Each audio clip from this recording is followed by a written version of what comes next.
मामले में, और जो लोगों को इसमें जोड़ा नहीं गया उन मजदूर भाइयों को भी इसमें जोड़ के उनकी सामाजिक सुरक्षितता निश्चित की जाए। चलिए, नमस्कार। ईपीएस 95 के पेंशनदार को आपके लिए बहुत ही अच्छी खुशखबरी निकलकर सामने आ रही है। आज की ताजा अपडेट में बताया जा रहा है पेंशन का नया नियम। कर्मचारी की मृत्यु के बाद पत्नी बच्चों को कितनी मिलती है पेंशन, तो देखिए नया आदेश। जी हाँ दोस्तों, ईपीएस पेंशन का एक नया नियम लागू कर दिया गया है।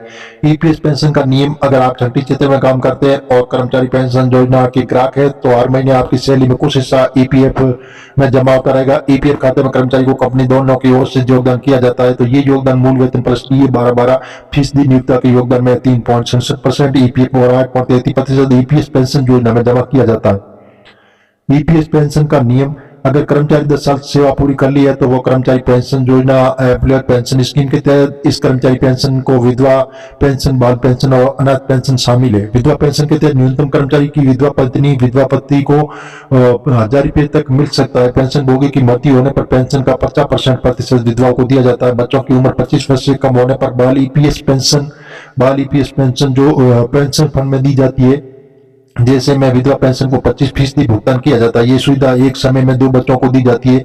अगर बच्चे अनाथ है तो उसी स्थिति में बच्चों को 25 साल की उम्र तक 75% ईपीएस पेंशन फंड में मिलती है। अगर बच्चा शारीरिक रूप से अक्षम हो तो कर्मचारी पेंशन योजना एम्प्लॉयर पेंशन स्कीम में पूरे जीवन भर 75% पेंशन दी जाती है। ऐसे होता है ईपीएस पेंशन फंड का बंटवारा। विधवा पेंशन, जैसे मृत कर्मचारी की विधवा को पेंशन का 50% हिस्सा मिलता है। बाल पेंशन, मृत कर्मचारी 25 साल से कम उम्र के बच्चों को पेंशन 25% हिस्सा मिलता है। अधिकतम 2 बच्चों को बाल पेंशन मिल सकती है।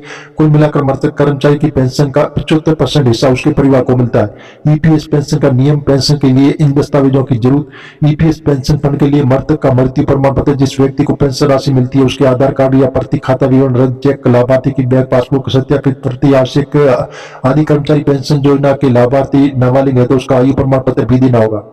आप इस रकम के लिए भी दावा कर सकते हैं। नौकरी के दौरान कर्मचारी की मृत्यु के मामले में नामांकित व्यक्ति का कानूनी उत्तराधिकारी या कर्मचारी भविष्य निधि सदस्य के परिवार के सदस्य भी ईपीएस बीमा राशि का दावा कर सकते हैं। ऐसे में कर्मचारी के परिवार को कर्मचारी जमा लिखी बीमा योजना के तहत 2.5 लाख रुपए से लेकर अधिकतम 7 लाख रुपए तक बीमा लाभ दिया जाता है। ये योजना ईपीएफओ द्वारा संचालित एक बीमा योजना ईपीएफओ में पंजीकृत प्रत्येक कर्मचारी के लिए चलाई जाती है। अगर ईपीएफओ सदस्य 12 महीने लगातार काम कर रहा है तो कर्मचारी की मृत्यु के बाद कर्मचारी पेंशन योजना एम्प्लॉयर पेंशन स्कीम में नॉमिनी के कम से कम 2.5 लाख रुपए का लाभ मिलेगा।